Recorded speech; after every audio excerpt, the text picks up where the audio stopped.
Welcome everybody for training number 2 now. And continuing on with the workbook, we are going to the next set here, which is select 3 specific areas in your life that you want to improve on, and how will superior public speaking and communication with yourself and others benefit each area instantly. Okay, for these exercises here, because there's 3 parts, I'm going to time it for 1 minute. So I want you to set the timer for a minute and talk it through.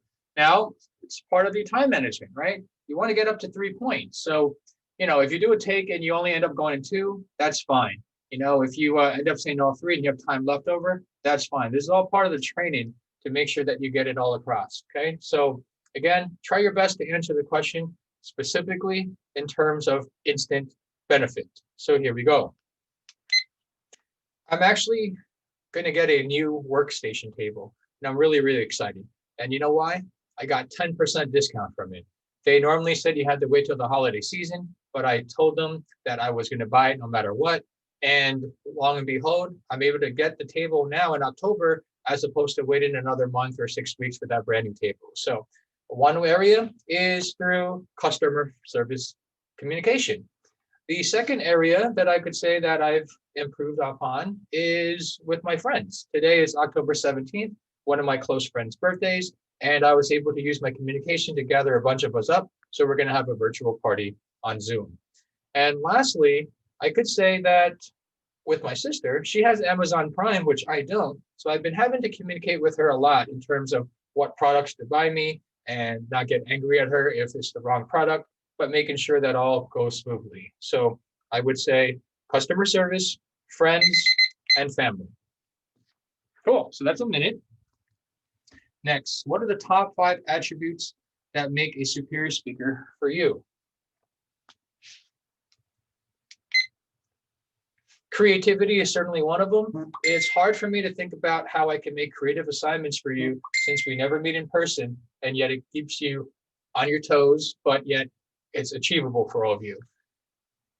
I'd say time management is really important. I try to make sure that in that demonstration video, it didn't go over 85 minutes because that's the length of a course time, and less than that so that you also have a chance to review and it's still 85 minutes.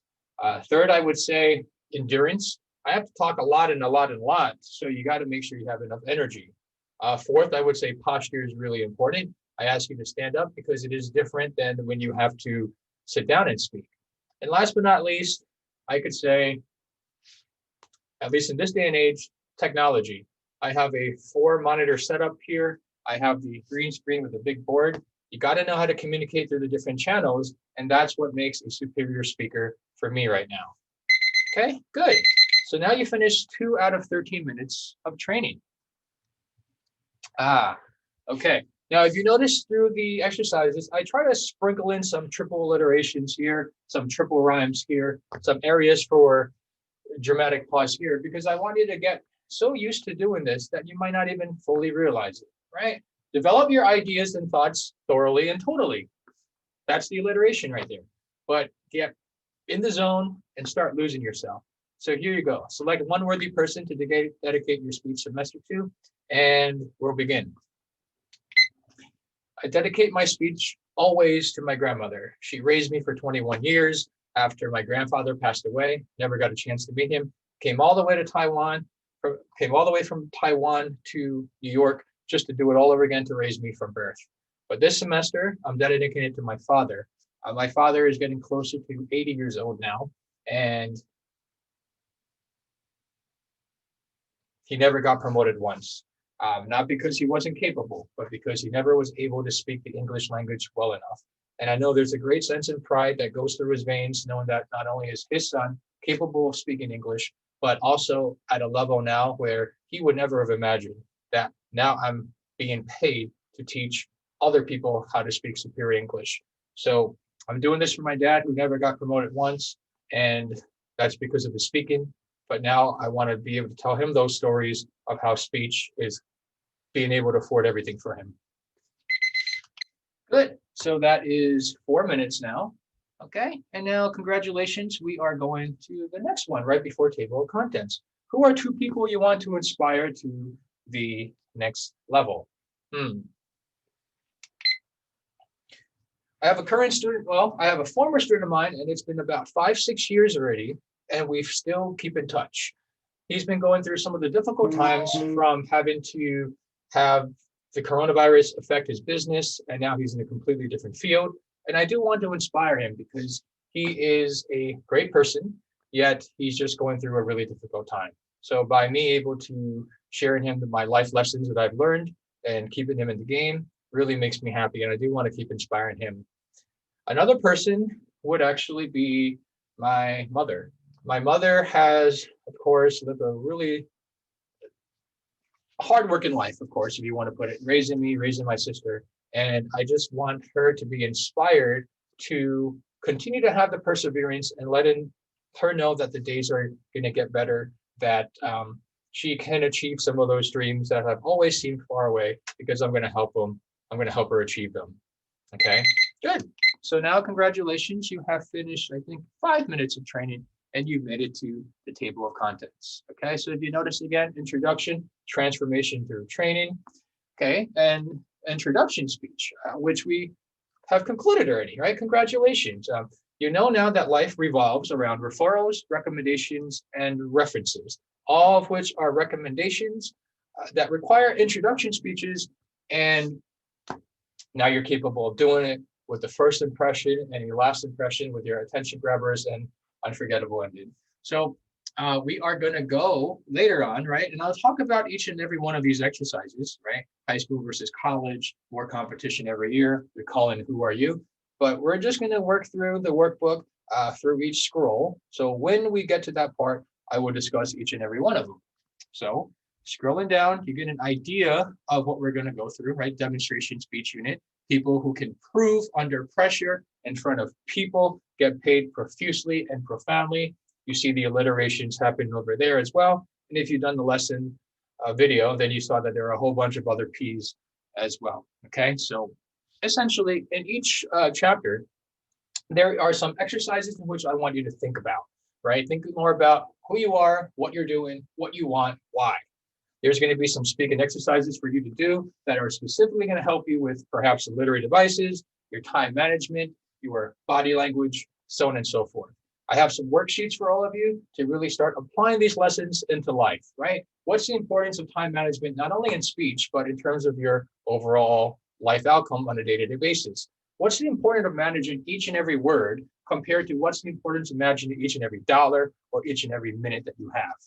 And we make those type of connections. You're also going to see number 4, it's going to be a little paper and a little quiz. And to make it more easy and interface for all of us, I'm just going to give you a little paper and a paper quiz later on, keeping it short in terms of its word content. I think I cut it down from 300 to like 150, something shorter. And also the quiz, I'm just going to have one quiz at the end of the semester, before the end of the semester, but rather than give you like each quiz per unit that takes a lot of time, we're just going to make it just one quiz and make it easily for you. So those are some of the parts that are coming up.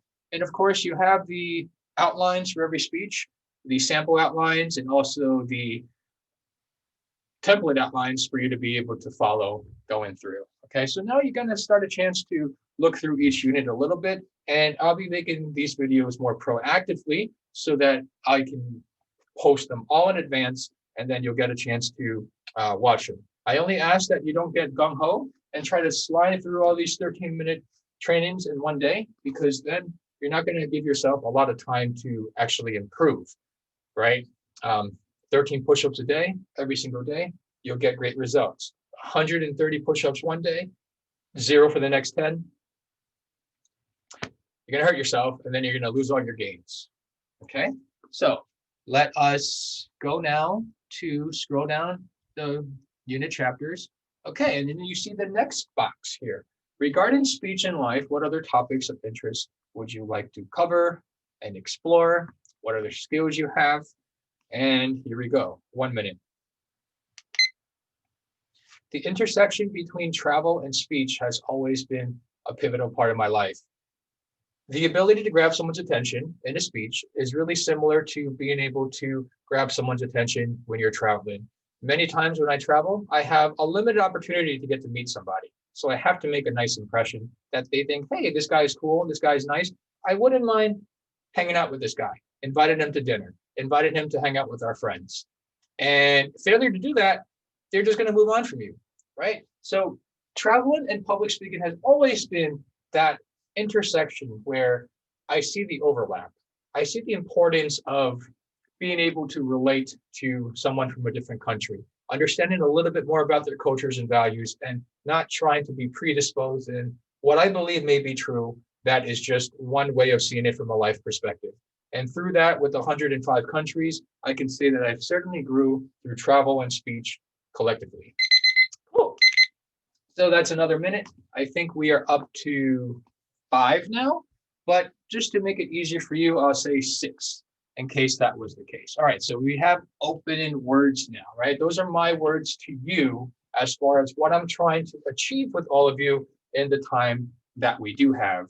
And I wanted to make sure that we took time to just get used to the interface, get used to these little exercises first. And now, as you can see from these videos, I'm just going through it. I do not want you to obviously type up your answers because there's no time for that, right?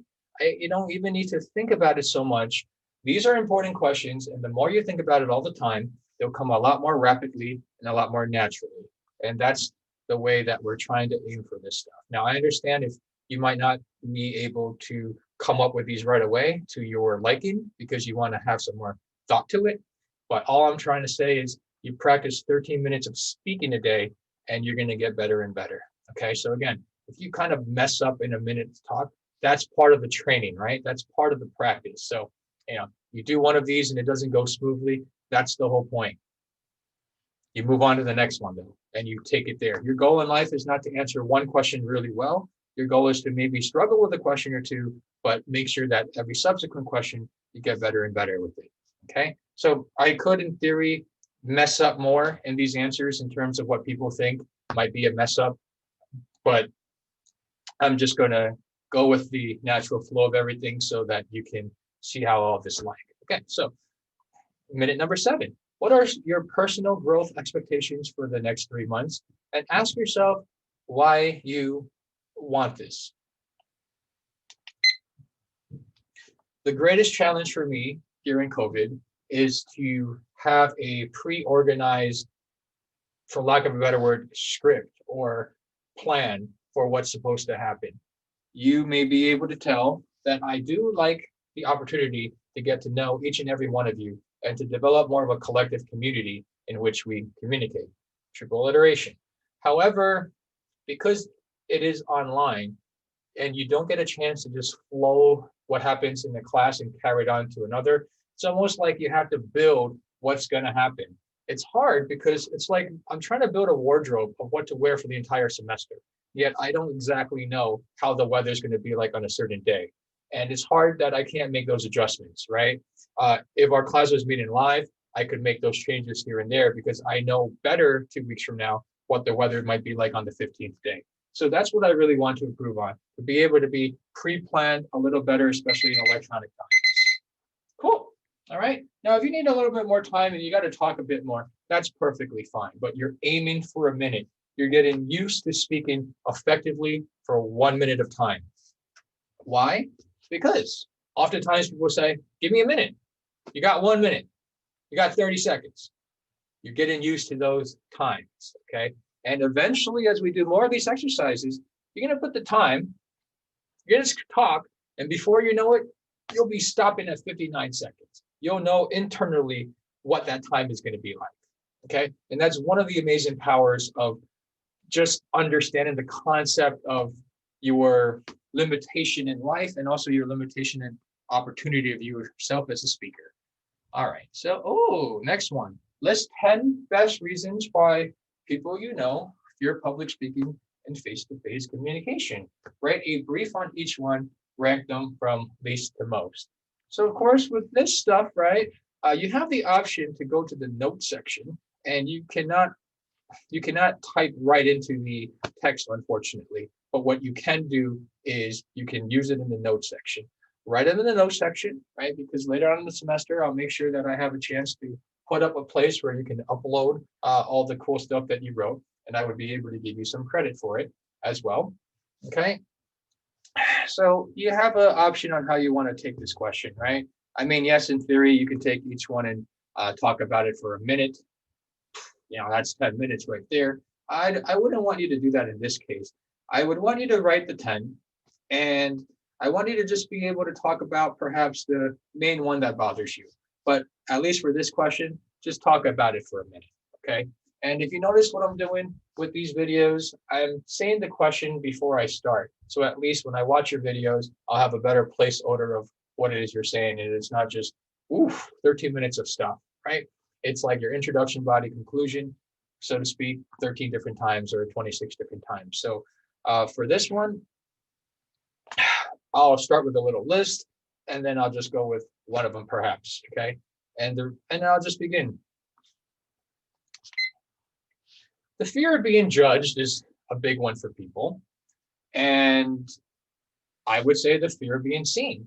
What you've noticed through COVID is people can get anxiety, not just from face to face, but even virtually. I mean, all you're essentially doing is just talking in front of a camera, right? But the idea itself is further manifested into some sort of fear because someone is going to watch it. Well, guess what?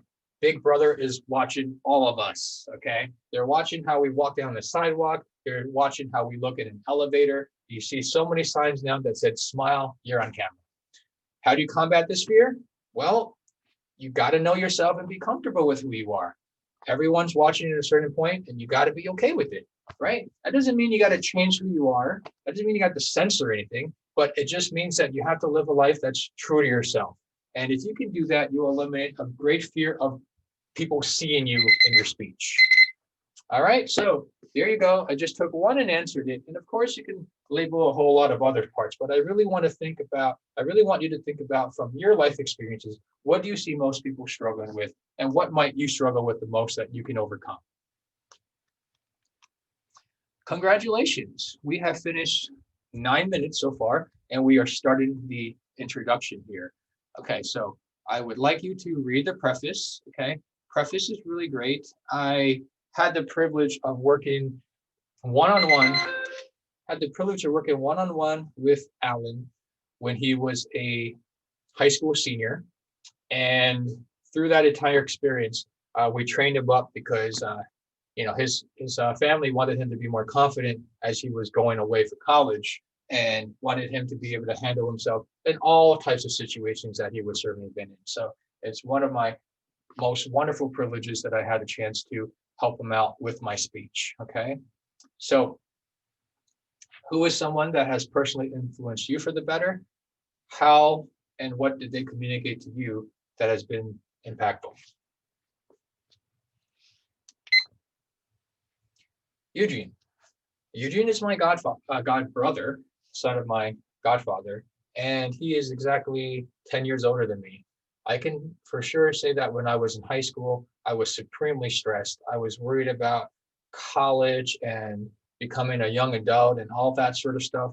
And really, I didn't have a sense of humor at all. I took everything super, super seriously. But every time I hung out with him, he would always find a way to make a joke or to take things more lightheartedly. And now, after all these years, I can certainly say that I've incorporated a lot of his personality, not only into my everyday life to make it easier to go through, but also on my teaching. If I make a little joke or if I see something that's a little bit more funny on TV, I remember the impact he's had on me. His sense of humor, his use of words has been integrated into me. And that's someone who has personally influenced me for the better with his speech. Cool. We are now at 9 minutes.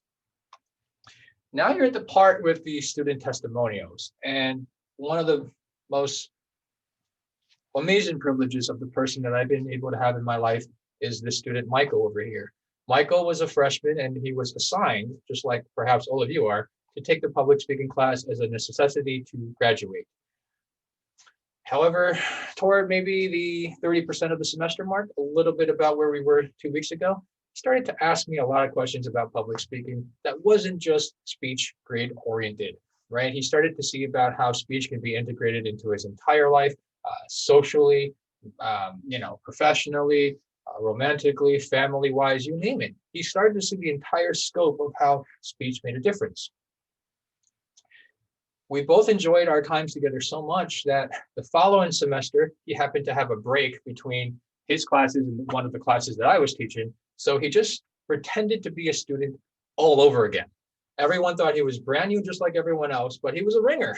And he was now so much better at doing all the speeches because he was no longer afraid of the grades, right? He just wanted to have fun with it. And he realized that when he just loosened up, he got so much more value out of it, and it was just so much more fun.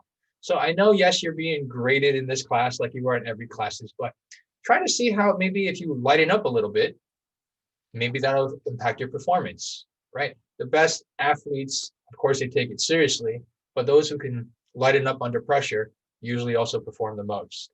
So long story short, he ended up taking the class 3 or 4 times. We forget because the 4th time was kind of in and out because he was just coming to school on that day just to take the class. That was his commitment because he just absolutely loved it. And it's one of those privileges I say that speech goes beyond class, right? Speech is life. All right, so that's my student testimonial from Michael, and it's great to still keep in touch with. So 10th minute here of exercise. Who is someone you would like to be a role model to? What skills or attributes do you want to impart onto them, and why? Now, I know I do a really poor job of this, but I do have 4 nephews from my sister, and they live in Atlanta, Georgia. I only see them twice a year, the maximum, but because I travel the entire summer, I've only usually see them once a year, and that's during Thanksgiving just for a week. And one time, one of my nephews used a triple alliteration on me that like was one of those boom type of hits. He said, "Uncle John, how do you always find time to go to Africa and Antarctica, but you never find time to go to Atlanta to see all of us?" And I was like, "What did you just say to me? Did you just triple alliterate me?" So that made me have a guilty conscience, and actually made sure that I put in an extra trip to go to Atlanta that year. But that's already been 3-4 years. And with the COVID situation, I don't know what's happening. I'm hoping though that maybe they'll watch my videos one day and at least they know that I do care about them, just like I'm saying to you now. Okay, so the 3 tenets that I'm trying to teach you here is ALS, right? Advanced life support in regards to speech. I am a firm believer that the more aware of your surroundings, the better of a speaker you can become. And by awareness, I do mean, yes, the physical environment that you're in, how your audience is reacting, how they might be feeling because of daily events, such as the weather or the time, or even world events that's happening around the world. Your language is certainly important. I do speak some Spanish. Yo hablo español un poquito, pero no expertito. I do not know how to say the word expert. And that is a limitation in terms of the way I'm able to communicate, right? But I don't allow my language or lack or limitation of language, triple alliteration of L's there, to really impact my confidence in speech. So if English is not your first language, or better yet, if some other foreign language is not your first language, don't let that complicate what's going into your mind about improving. If you have the confidence to speak, you will get better. Without that confidence and without speaking, it's only going to hurt you in the speed of your development. Also, I say speed because you don't have time to always write up your answers and prepare. Right? Someone asks you right now, do you want this job? Give me a day to think about it. Might be fine. Do you want to have salad or soup? Why don't you come back and I'll let you know later? That could be a bit annoying, right? Do you want to go out right now? Sometimes you just have to make quicker decisions and you have to have quicker responses. And that's what I'm also trying to help you develop here. So awareness, language, and speed puts you all together in this case here. So awareness, I'd like you to ask yourself the question and have a better answer. If you know yourself better, it's going to be easier for you to find. Language, well, we add in some of the rhymes, some alliterations, we add in some of the literary devices, some of the attention grabbers, unforgettable endings, and of course, we try to eliminate the filler words, which we will be focusing on more and more every time. And of course, speed, time management. Okay, so Oh, I like this one. Minute 11, write and speak about your perfect semester. Okay. Now, I understand that this semester most likely has not gone perfectly for anybody, but I want you to focus specifically on your speech semester. Some of us may have fell behind with work. Some of us may have been overwhelmed or had complications due to technology or just scheduling, and simply just the transition from a non-COVID life to a COVID related life, and just a transition from perhaps high school to college. And with all that, maybe the semester in speech has not gone perfectly for you. But with that regard, I wanted to think about the ideal feeling that you like to have once this hits at the end in December, and also for you to think about how you would like to feel about yourself in regards to your speech ability. For me, yes, I would like all of you to remember me. Maybe I made you better somehow. Maybe I made you more aware and more connected with your entire education and your life choices. So that's, wow, congratulations. You finished pre-chapter 1 in terms of your speaking exercises. Now we're into chapter 1. And in chapter 1 now, we're going to get you a little bit of a start here in the next 2 minutes of our video. So the introduction speech, right, is how you get to know people. And we've talked about this from previous videos, but there are 8 billion people in the world. How many people do you know? I mean, it's almost negligible whether you know 500 people on your Instagram following or 50,000 in the large scheme of how many people are out there, right? And think about how many more introductions you're going to have to give, how many more times you're going to have to say what your name is, tell me a little bit about yourself, and how someone's going to be saying the same to you.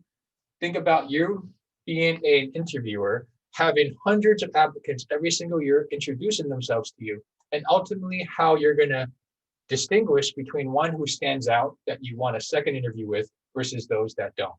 Put yourself in the driver's seat, put yourself in the more powerful position, and decide for yourself how you'd like to be seen, because that's how you see other people once you're on the other side.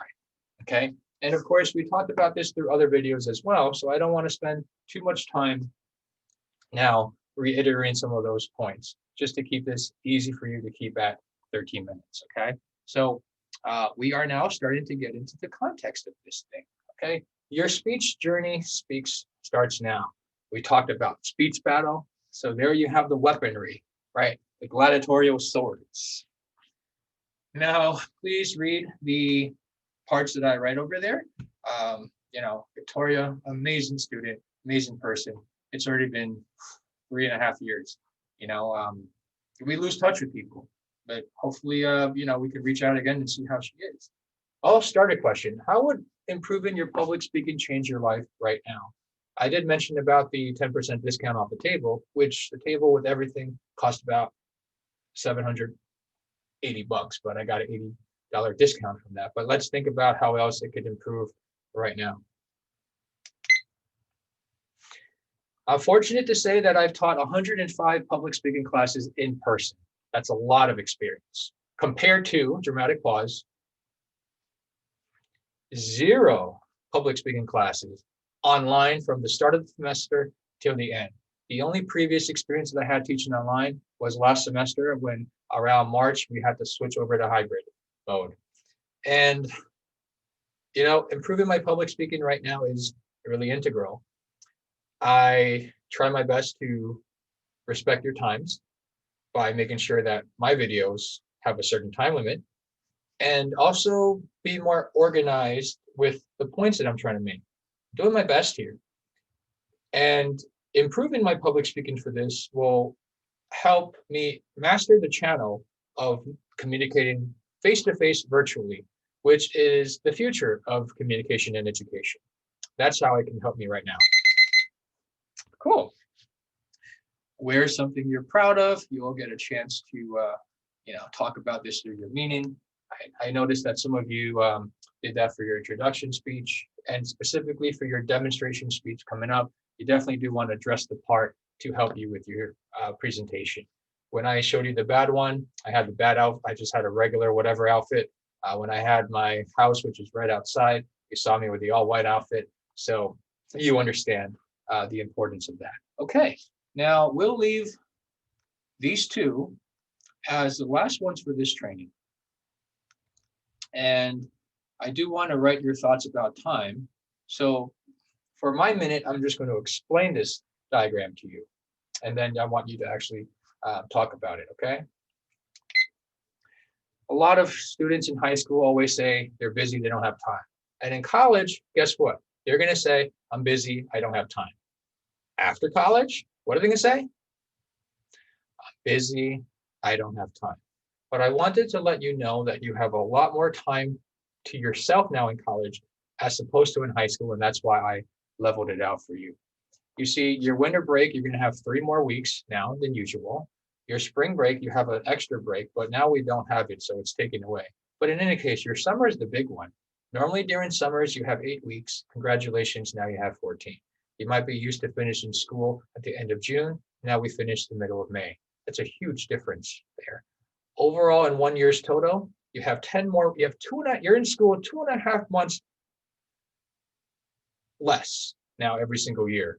And if you calculate that into weeks, that's 84 weeks during the time you graduate.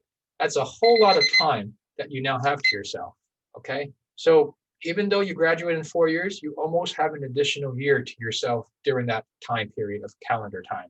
So I really want you to think about how you want to utilize that time, because you will never have that much time ever again, usually once you start a typical type of job.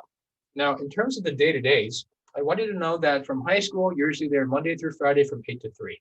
Now, guess what? You have 15 credits. So that means at most, you're spending 15 hours a week in class, compared to 35 when you're there 5 days a week, 7 hours a day.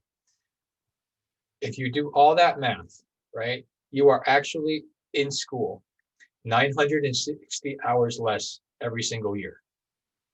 I want you to think about all that extra time that you had in terms of those two thoughts. I know you're always going to say you don't have enough time, but this is the most amount of time that you'll possibly ever have once you graduate. So utilize it wisely is what I'm saying. Take a look at your amount of times on your Instagram, your daily averages, and I'd like you to think about what you think it is before you do it, and then your reaction for what it actually is. Did it surprise you or anything? I'll give you a hint on mine. I won't give you a hint, but I want you to guess on mine. And you want to think of a moment. What is my average daily time on Instagram this week? Going once, going twice, dramatic pause. 16 minutes. Yeah, I still use it, but I definitely don't feel like it has a control over me. 16 minutes on average a day is good enough for me. And I know people who are on it, wow, 160 a day, or even more. So I'm curious what yours are, but I really want you to think about time, because this is the most precious element that you ever do have. And congratulations, folks. You now finished another set, your second set of training for the demonstration speed. I'm sorry, another set of training for your 13 minutes a day. Okay, so I'm gonna just take one take now, because I learned on YouTube how to make different parts.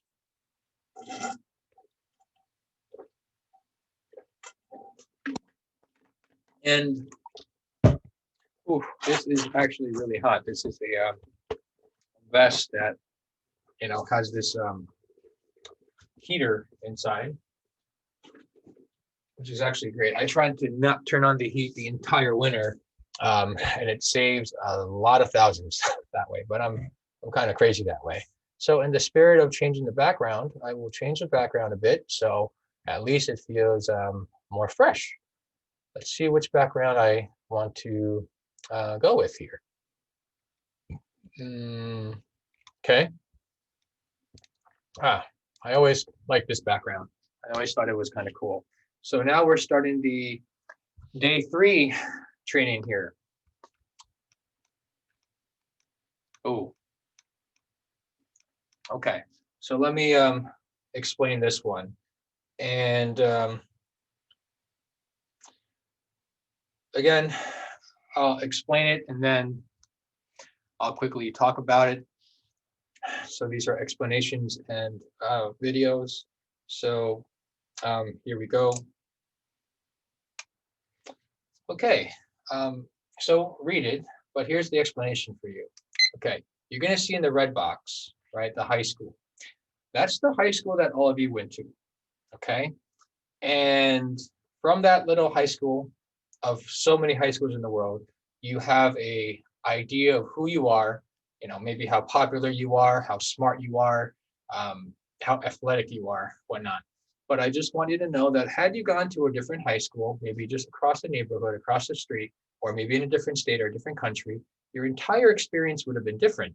And because it would have been different, perhaps your whole self-perception of who you are, your group of friends, where you belong in this world would have been completely different. And I say that because let's say you are that student who was just the best in high school. Well, guess what? Now you're in college and there's a whole bunch of other quote unquote the best students that come from other high schools into this college. And you're trying to reestablish yourself again, and that's cool. I want you to know, though, that there are 215 colleges in New York. So the experiences that you're having right now, you can have 214 different variations of it if you were in a different school. Furthermore, there are 3,000 colleges in the United States, and around the world, there are 6,000 colleges. 6,000, which means that if you wanted to visit every single college once a year, it would take you 20 years of your life just to do that. Because New York is a hotspot for people wanting to work, I want you to know that even though you're great in high school, you're competing against everyone in the entire world who happens to graduate the same year you do. Plus the people who are currently employed who want a better job, and plus the people who are currently unemployed who also want to be employed, to no fault of their own, as some people may have had a hard time due to COVID and whatnot. So I just want to expand your minds to let you know that maybe you were great in high school. Maybe you're doing great right now, but the vast competition is all around you. And also, even if you haven't been doing that great to your own expectations, there's a lot of other people in the same boat as you, or have been in the same boat as you, but you can turn it around. I just want to give you a vast scope of everything, okay? Because these are the same people who want to move to New York to buy the same house that you like, who may like the same people that you like, who may want to get on the line on Best Buy and buy the same TV that you want as well, okay? And oftentimes when I say this, a lot of students get a bit frazzled. They start thinking, oh, wow, I never thought of it. I have a 4.0 GPA in this school. I'm really popular. I have a lot of activities. I never thought that I would actually be competing against perhaps the best student in Rwanda, or the best student in Mongolia, or the best student in France, because they want to come to New York as well. Now I don't know where I stand. I do want you to create that doubt for yourself, because the truth is you never know. And that's how you have to be ready and to be prepared for anything. Now, a lot of you might be saying, well, now it's New York is not a lot of people are going to be coming. Well, I guess now it's just a kind of a free for all, right? Whatever jobs you're applying for anywhere, anyone else is just applying to the same jobs anywhere too. So you got to be ready for that expectation. This thing is bothering me here. So let me see if I could fix that up over there. Okay, good. Nice. The best example I have for you is the following, okay? I want you to imagine that your high school just won the championship against all the other local high schools that you played. Now, of course, you know that sometimes these high schools end up going to play state or nationally or even internationally. But I just want you to look at it this way, okay? Let's go back to your high school example of your championship. Would it be fair if a professional, a true professional, okay, so you're in a soccer team, okay, and you just won the championship. Would it be fair if Lionel Messi or Ronaldo played on the other team? Of course not, right? And people would ban that because now it's like professionals versus high schoolers. That's not fair. People would cry. If you were the swim team person, is it fair if you can now go up against Michael Phelps? No. And one person, Ronaldo on the other team, single-handedly could probably then make sure that your high school team would lose, because that's how vital or good he is. assuming that the other players are at least half decent, right? From the other high school. But my point is this: when you're applying for your real jobs, no one's going to be crying foul. Oh, it's not fair. This kid only has 1 year of experience. It's not fair that I'm giving it to someone who has 15 years experience. It doesn't work that way. You're competing against everybody. Do you understand that? And because when you start off, you have zero actual professional experience, going from 0 to 1 day, right? 1 hour, 1 minute of professional experience. That first minute that you're a doctor is going to be crucial and critical. And it's not a guarantee that you'll ever get that 1 minute. So that's why I'm trying to tell you that although you want to be, easy peasy, lemon squeezy, I hate using rhymes that have already been cliched. So never use a cliche one for your own speeches, like calm, cool, and collective. Please, no. Change up your own. Okay, be original, be more creative. But for purposes of this, I'm just telling you, when you go up after your first job, you're going up against people that already have 25 years of experience. They just want to change their career. They want to have a different change of path, whatever the case might be. Life experience, school experience, every experience they might have over you, except what? Your own experience. And so you want to make sure that your own experience is one that you can be proud of, because that's the competition that you'll be competing against every single year. And the next year, guess what? Your little brother's friends, eventually in 5 years, are going to want the same job you do. And so you just got to keep getting better and better. So how is succeeding in high school different from everything and everywhere else? That's the question that I want you to think about. And you're going to talk about that for a minute. Okay. And the next one here, if you want to build a successful tent, obviously you need 4 legs, so on and so forth. Okay, you got that. So this diagram here is about your amount of people. And this is another one of those motivating ones. As you notice in pre-chapter 1, it was about trying to help you find your purpose. I don't need this anymore because I'm just kind of lecturing through it. So I'm going to put it away. Whatever you don't need, that might be a distraction, you want to put away.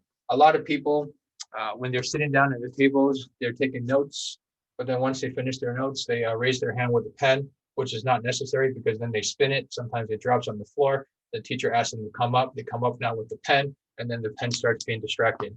You got to be wary of the extra weight that you're carrying that is not necessary. A lot of you might still be hanging on to some past pains in the present, but it's not necessary. Maybe you can try to let them go a little bit so that you can perform to your greatest potential. A lot of P's in the alliteration there. So let me explain this one to you over here.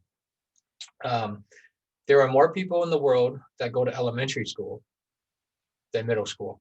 There's less. And there are less people that go to high school. And then there's even less people that go to college, even less that graduate, get a job. Graduating from college does not guarantee a job. Getting a job does not guarantee a full-time job that has benefits, that someone enjoys, that you can call a career, that is ultimately your calling. So how do I define calling? Well, it depends. How do you define calling? Take a moment and think about that. How do you define career? What do you define as a job? Calling, at least in this definition that I'm trying to portray, is perhaps one where you felt like you're truly meant to do, or at least where you feel like there's nothing else I'd rather do but this right now. And you've actually considered all other aspects, right? So that you're not just in a tunnel thinking there's nothing else I want to do than, dig this tunnel.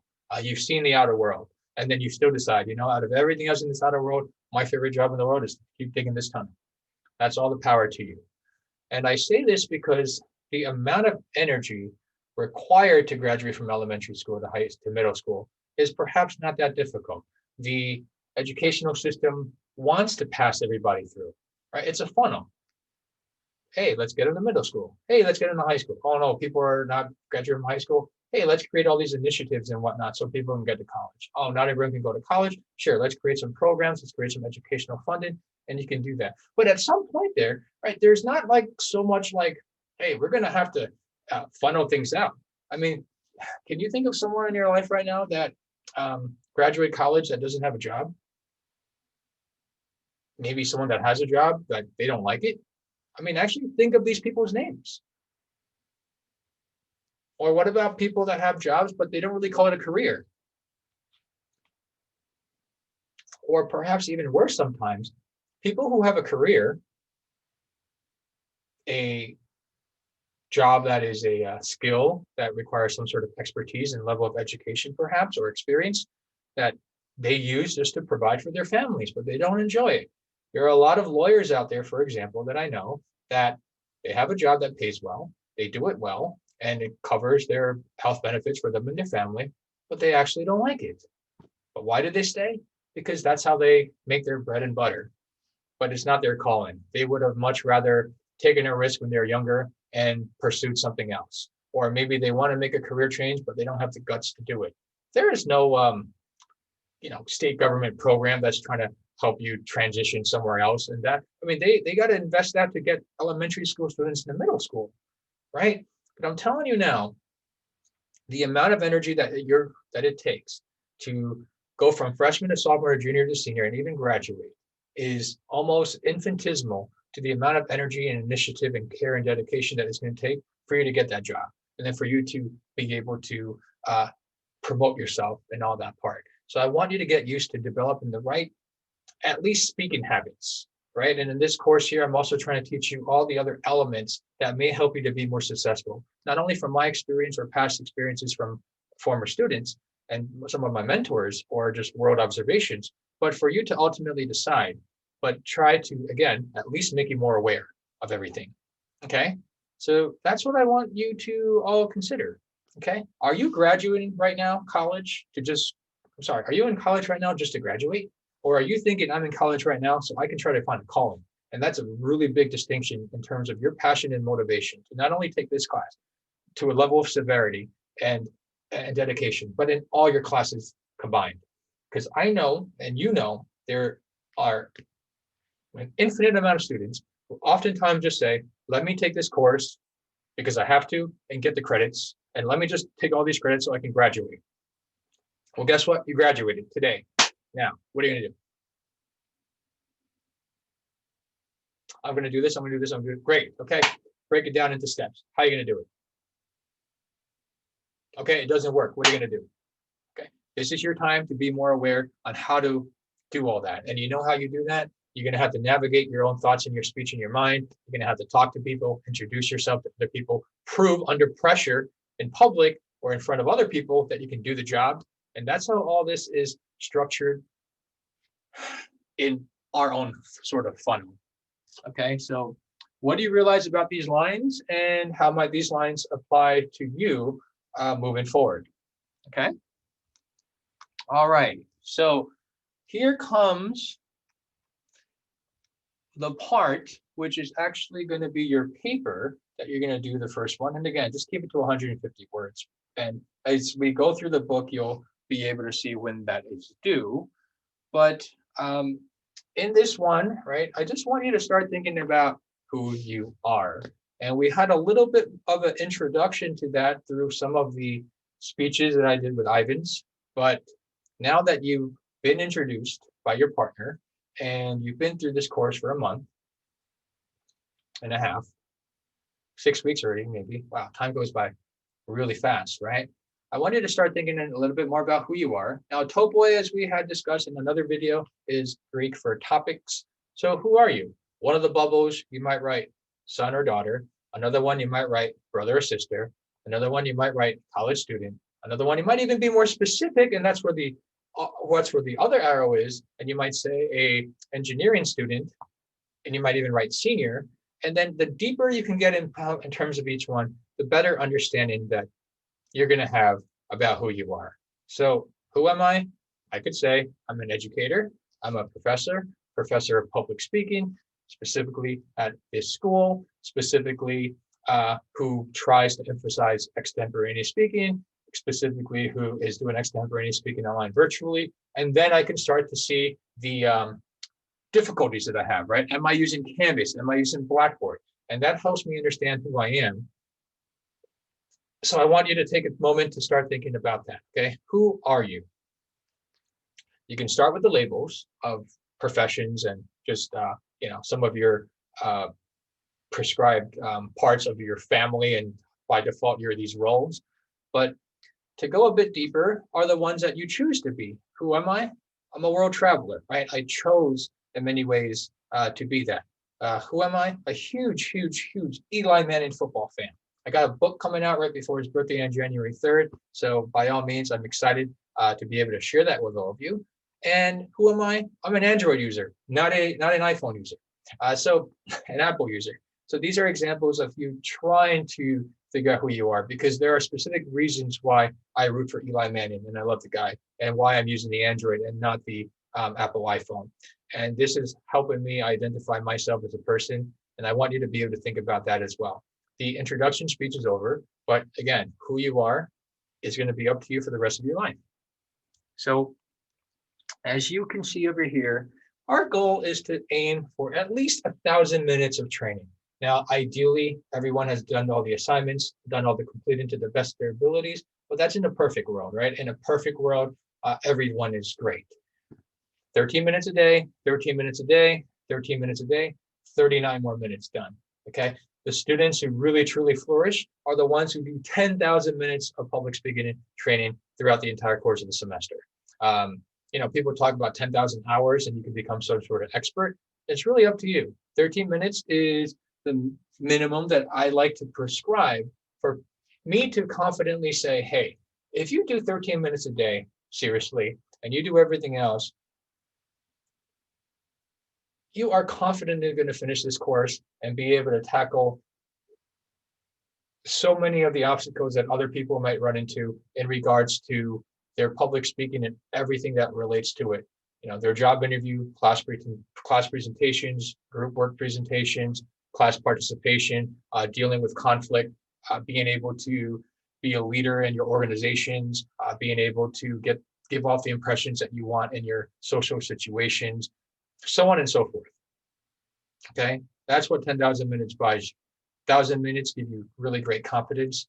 Anything less, I don't know. Okay, so here we go. Write 2 separate biographies about who you are. And, one I might talk about traveling, and the other one you might talk about, whatever your occupation. Okay. All righty. So here we are to the training essentials. And this will be the last one that I'm going to get into. Okay. So far I've made 1, I made 2, this is the 3rd. I'm just going to make 1 more. And the reason I'm just going to make 1 more is because these are all the attention grabbers, or at least the majority of them, that we're going to go over this entire semester. And from here on out, when we do our speaking exercises, right, I'm going to have you highlight some of those areas soon that you'll get a chance to practice every single day. Okay, so I'm going to actually start a new video now and go over these options for attention grabbers that you have. Okay, so bear with me a moment as I change the background.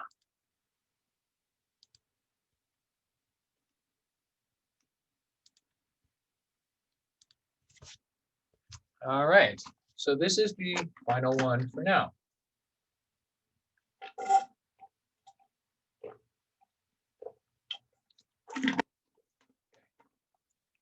So first, we talked about the importance of grabbing someone's attention, keeping it, having them remember it, and also ultimately wanting to have you back for a second try. And that happens also to be with your unforgettable, and so people remember you. So the 1-word attention grabber, okay, is simply when you start with 1 word. And by the way, I like you to start avoiding the uhs and the ums, because it's not a powerful first word. Do you want this job? Yes. Will you marry me? Okay. Did you commit this crime? Well, okay, so those are words that you want to kind of avoid right there. And the example I give is, think of them as cockroaches. Okay, if you see just 1 cockroach, instinctively we think, oh my gosh, there's more of them. And I could say the same with the filler words. If you say 1 filler word, instantaneously you're most likely going to say other ones. But if you can never have that cockroach, never have that first cockroach, then most likely you can get rid of all of them. So definitely make sure your first word is not a filler word. I'd say 75% of speakers, okay? Because mind you, 75% of people are not trained in terms of speaking. They just take it for granted. I can speak, so la, la, la, la, la, la, la, right? 75% of speakers are always going to start with a filler word. And don't take my word for it. I want you to do an experiment. Ask someone a question. So what are you doing later? I'm going to, boom. Hey, what do you prefer? Vanilla or chocolate? Maybe those type of questions, they might have like a specific one word in, but I guarantee you the first sentence is going to say, well, hey, what do you prefer? Vanilla or chocolate? Chocolate. Why? Boom, it's going to happen. And get back to me on the discussion board. Let us know these experiments. Okay, so one word might be the following. Okay, why did you choose an Android? Compatibility. Boom. Okay, that's the attention grabber. 3 words. And again, I'm just going to give it most important example of one word would be that people have died over one word before. You know what that word that was? Freedom. Powerful word. And that is something so powerful that people can just go after. You know what other people are willing to die for? Love. Freedom, love, powerful words right there, right? Not freedom or love. Second one, 3-word attention grabber. What about life, liberty, pursuit of happiness? Now, I know pursuit of happiness is not one word there, but you get the idea of the set of 3. So I'll give you 3 words. Why is this restaurant so good?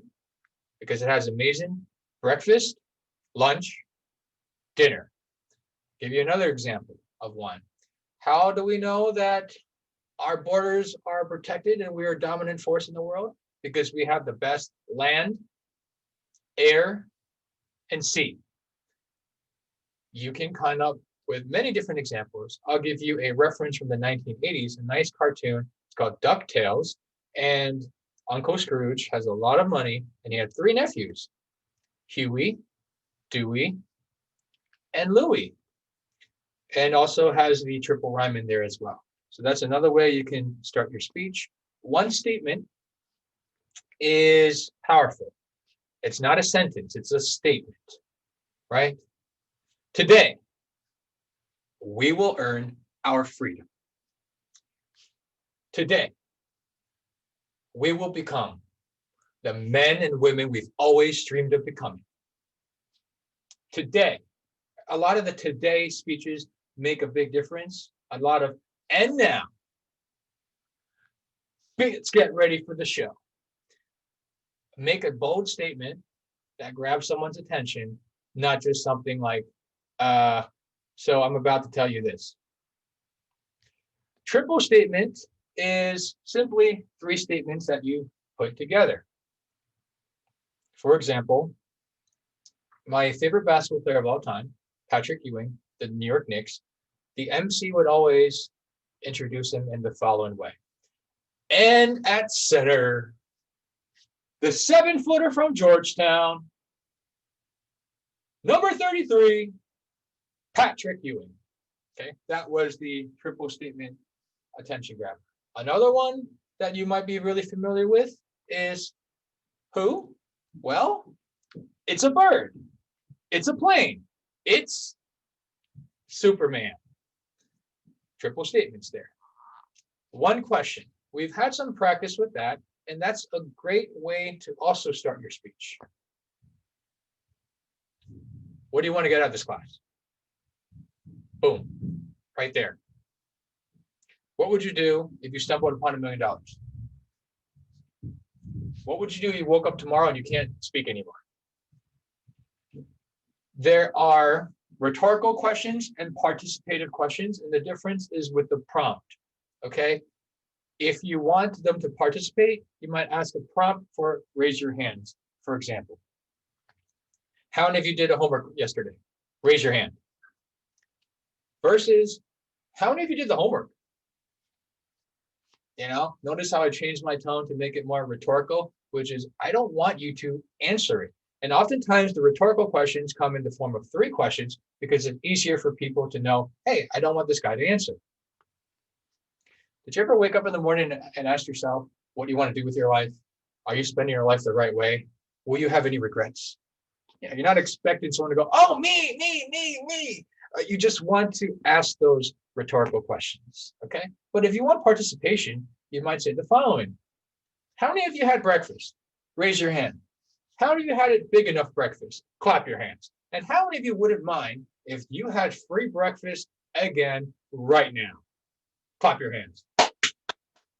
That's how you generate some interaction. So the attention grabber that I'll actually be looking for, or at least one of the options for attention grabber, let's make it easy. The participative prompt with questions. I'd like you to be able to do that to start your speech. So how might I do that for ties? How many of you know how to tie a tie? Raise your pinky. How many of you struggle with how to tie? Make a J shape with your pinky. And how many of you want to look so darn good when you tie a tie that you can get anything you want? Say I. I. There you go. Okay, sound. Simply just start with the sound. I want you to make that sound. Woo! The feeling I get when I ride a roller coaster. Aww. The feeling I get when I see a cute baby smile. Oh.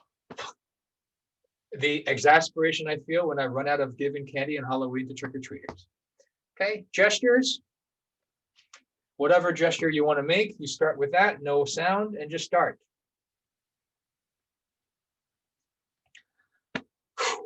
Me trying to do some exercise because COVID has put me in the chair for so long.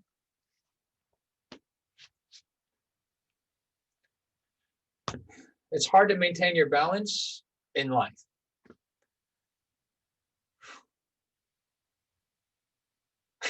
Me trying to do a sit-up, but it's just so hard. Call and response. This is the ones where audiences use a lot when they're giving their concerts. When I say, hey, you say, oh, hey, oh, hey, oh. When I say you say me, you, me, you, me, right? So that's an example of call and response. That's another option that you can have for your attention grabber. I want you to imagine that the crowd is doing it with you, and thus you're going to call it out yourself, okay? Make it more engaging, make it more interactive. A prompt, simple. Start your speech. Boom, there's your prompt. That's your attention grabber there. Why are you bringing this as a prompt? I have no idea. You'll make it make sense that way. Do something interactive with your prompt. Whatever the case is, but the prompt is going to allow you to give a speech. Think of it like a samurai sheathing his sword. My swords are in the other room, okay? A quote. To be or not to be? That is the question. Shakespeare once said that hundreds of years ago, but today I say that to you. Okay, and let's see here. We have, a few more statistics. Okay, 75% of Americans start with the first word, Is that you? Anecdote. The other day, I was walking down the street at 2 a.m. and something surprised me. A raccoon. Imagination, whatever you can imagine, okay? It's all free game. So those are 14 of the attention grabbers you can use to grab someone's attention better than a weak statement and an or or some other filler word. Luckily, thankfully, surprisingly, triple rhyme, these are all 14 ways that you can end your speech as well. Attention grabbers, unforgettable ones, fit the same way, okay? So congratulations. Now you know all the attention grabbers and unforgettable endings that we'll be talking about this semester. And the more you watch commercials, the more you read advertisements, the more you see polished speakers or whatnot, you're going to realize that these are just ways that people use all the time. And of course, your imagination for everything else, okay? Special effects and all that sort of stuff. Cool. So congratulations. This is actually going to start your actual training now that I'd like you to bookmark this area. So the either or, alligator, raccoon, type it in so that when you do a find search, this is always going to pop up. You're going to do these exercises now a whole lot. to get better. And the one way that I'm just going to show you how to do it now is quite simply, this is impromptu speaking. I want you to speak for 15 seconds, stop, doing it again for 30 seconds, stop, do it again for 45 seconds, stop, and then do it for 60 seconds, stop. Okay, so I'll just do that as an example for all of you, just for Alligator and Raccoon. And, you know, the rest of them we'll see those till Friday. Okay, so let us show you how to do this one. Okay, so 15 seconds. It's going to go by pretty fast, right? I want you to make a choice, alligator or raccoon. But yeah, just alligator or raccoon. We're going to build on these exercises. You see, right now I just want you to talk and try to make sure that you avoid filler word as you're starting, or a weak statement. At least bring some energy and enthusiasm into it. Okay. The more we develop this, we're going to start incorporating different attention grabbers, different unforgettable ones, different literary devices, and we're just going to make it a better and better, more commanded presentation for all of that. But for now, I just want to have you all start easy, and that's what I mean by we're going to go through these either or exercises many times. And of course, I don't want you to memorize your speeches. Okay. So 15 seconds, make a choice, alligator, raccoon. But whatever choice you make, you're going to be ready to give a speech upon that all the time. Okay. Oh, by the way, another thing that you should avoid is not only saying the filler word, but also avoiding saying the word alligator or raccoon as a start. Okay, those are the only two requisites that I'd like you to keep in mind. And the reason is I don't want you to become a parrot of sorts. You know, if you had to choose between blue and red, what color would you choose to paint your room? And then your answer would be, if I had to choose between blue and red, the color of my room, I would choose this. This is because this. Once you start doing that 5 times, it'll get really annoying. And you can imagine that even if you do it once and you've interviewed 100 people, 100 people have done that. It's just not a good way to grab your attention. So avoid saying what it is and avoid a filler word, and then we'll be good. So alligator or raccoon. Dangerous, but actually fun. I choose alligator, and I had a fun time last summer actually going not alligator, but crocodile diving. And it was an amazing experience. I have pictures of it. I'd be more than happy to show them to you. Wow, that's 15 seconds that way. Now, choose alligator again, speak for 30 seconds, work your way back up. Again, don't try to repeat everything you said again. And I guess you could, but ultimately you're going to have to improvise a little bit. So I suppose I could try that. Dangerous, but exciting.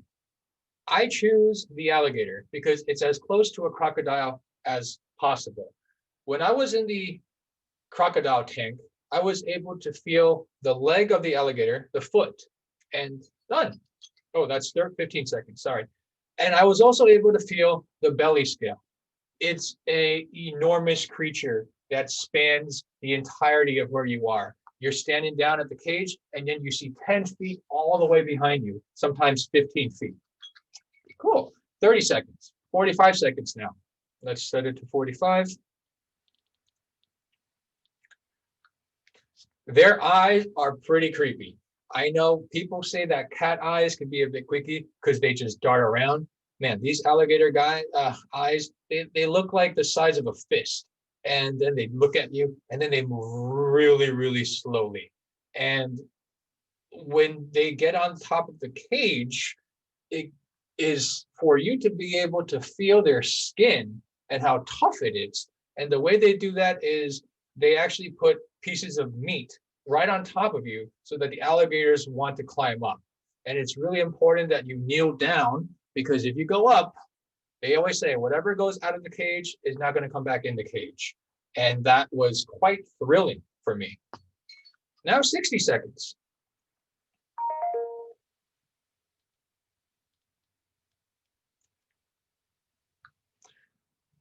Well, I can tell you that when I first got submerged into the crocodile place, cage, it was freezing cold. You just go in and you're just like, oh my God, it's so cold. Almost like imagine you turn on the shower and on full blast cold and you just got to jump in right away. That's exactly how I felt. But I can tell you in about 10 seconds later, you start to not even realize that it's cold. Not that you go completely numb, but because you just get the excitement of the alligator, of the crocodile coming at you. there were 3 crocs, and one was like, actually the oldest croc, can you imagine how old it was? It was, dramatic pause, 108 years old. And the longer they live, the bigger they are, and the stronger they become, which is ironic, right? A 108-year-old crocodile becomes enormously stronger than like one in its supposed prime of like 30 or 50. Great experience. I recommend it for all of you to try. Okay, so congratulations, everybody, right? You just chose Alligator and you spoke for 15, 30, and 45 seconds and 60 seconds. Now, this is the first set of stuff that I'd like you to do. Aim for by Tuesday, okay? Now, I know this is the first one, so if you need a little bit more time, okay? But again, we're getting into the habit of being able to speak for 13 minutes a day. And I guarantee you, you do this supplementary, right, to the speeches you got to do, and it's going to be so much better. I can't tell you how many classes there are where students never participate, never have any interaction with their students, and then when it's time to give the 3 speeches they have the entire semester, they just freeze and get all nervous about it. You practice this 13 minutes a day, just like I did, without having to explain everything. You're just going to naturally get better. That when it's time to do a speech battle, boom, you're just going to be ready to go. And when you have to hang out with someone or do any type of speaking, boom, you're just ready to go. All right, so congratulations. This is aimed for the first set up until Tuesday. You know exactly what to do now, okay? And yeah, tomorrow's Sunday, tomorrow's Monday, then you have Tuesday to 11. Aim for that. You need a little bit more time to Wednesday and Thursday, perfectly cool. You need a little bit more time, fine. I can be more flexible with that. But then we're gonna start rolling. This past week, I laid it out easy for all of you. Just wanted to watch the demonstration speech video. You know how to do it badly now. Now you have an idea about how to do it well. And watch those videos, and we're going to pick up speed now, okay? We're headed toward the 50% of the semester already, and it has gone by really quickly. But if you notice now, it's gotten a lot colder, a lot darker, and so we just have to make sure that we get a lot better, okay? Hotter, colder, better, longer, rhymes. Okay. All right. Well, thank you, everybody. And you all have a great night.